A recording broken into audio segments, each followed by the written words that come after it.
Welcome to Hyperphysics. In this video, I've come up with a new question to find time period of a nifty potential. So let's get started with the video.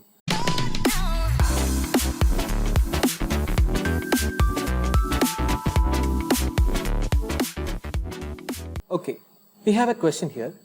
A particle of mass m moves in a potential given below. The time period of motion when the particle has energy E is. You can see that this is a combination of a quadratic potential, that is half kx square, and a linear potential mgx, and we are given 4 options. So how to solve this problem? Usually what people does is we write the effective potential for this particular system. The effective potential is half k x square plus mgx, right? And to find the time period of the system, what they do is they find until the second derivative with respect to the coordinate, that I'll do it here. That is, first derivative will be d effective by dx will be kx plus mg, and the second derivative d square v effective by dx square will be a constant, that is k. K is a spring constant.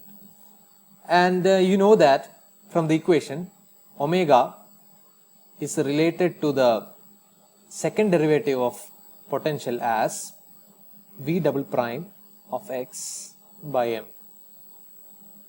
This is under square root. Okay. So this, by using this equation, we can see that omega is equal to square root of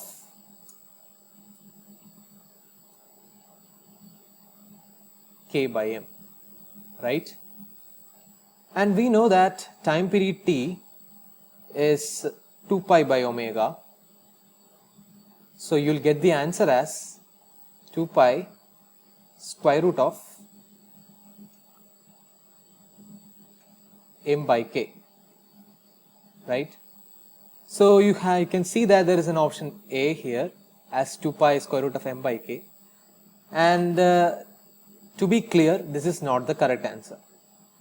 So what is the correct way to do this problem? So you have to analyze the graph here. So let's say I'm going to divide this into two regions, A and B, with x less than 0 region and x greater than 0 region. Okay. So let's say if it is moving under a potential half kx square, we have a time period t will be, we know that the equation, that is 2 pi square root of m by k for a simple harmonic oscillator. And you can see that the same particle will undergo through the potential mgx once it crosses x equal to 0, right? After this point, this particle will be in effect of mgx, right? So you need to find that particular time period in that particular x greater than 0 region also. So basically the total time period will be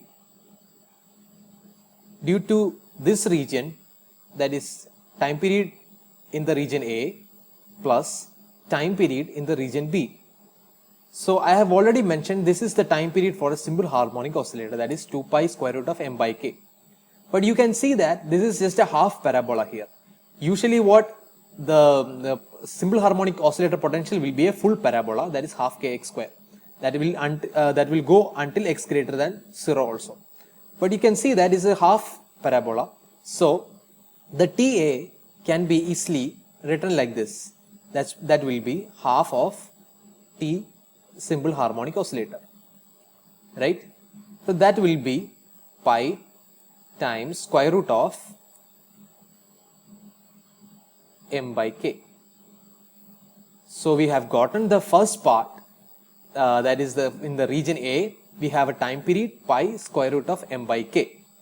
I think you have understand this concept, because usually what the simple harmonic oscillator is we have an extra potential like this, the extra part like this. That will have a potential of 2 pi, time period of 2 pi square root of m by k. But in this question, we have only half parabola, so that it will be half of simple harmonic, the time period of simple harmonic oscillator for a particular particle starting from here to reach from here until x equal to 0. Okay, so we have found the time period for the particular region A here. So what about region B? You can see that, let's say the particle starts from here and crosses x equal to 0.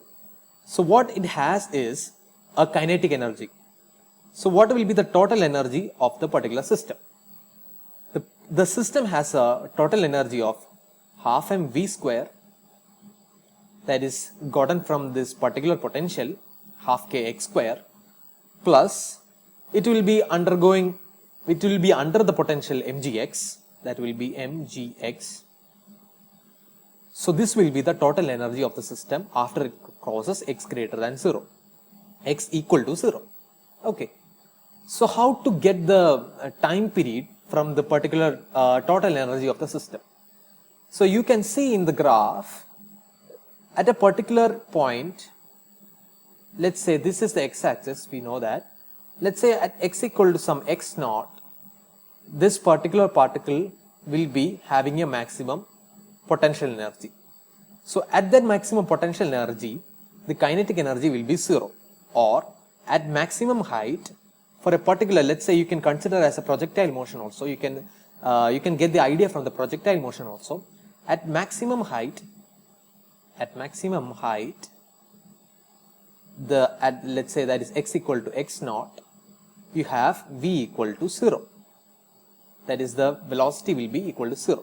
Then that x naught can be found out from this equation, as when you substitute v equal to 0, you will get x naught, this is x naught, is equal to E by mg, right? So for a particle at x naught to come down from x equal to x naught to x equal to 0, it will take a time t equal to square root of 2x naught by g, or in general what we used to write is x naught equal to half gt square. From here only we are writing this equation of t equal to square root of 2x0 by g, right? And we are just substituting this equation here, that is t equal to square root of 2e by mg square, right? So you have gotten the time for the particular particle from x equal to travel from x equal to x naught to x equal to 0. But the thing is, to complete the oscillation, it has to come again at the point x equal to x naught. Starting from x equal to x naught, the particle has to go through x equal to 0, reach this point and has to come again, right?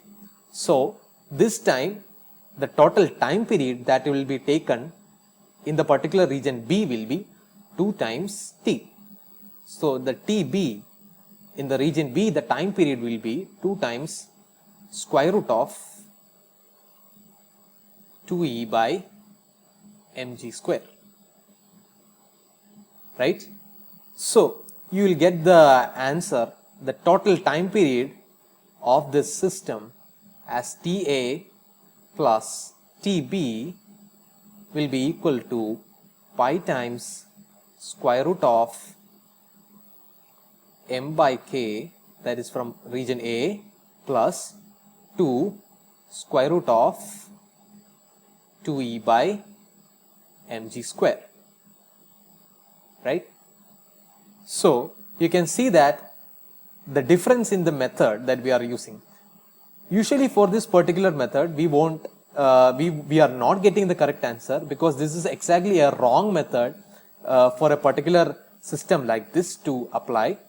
So to be careful while doing this particular method, if you have a graph, then think logically to solve this particular problem from the potential itself, right? I hope you understand this question.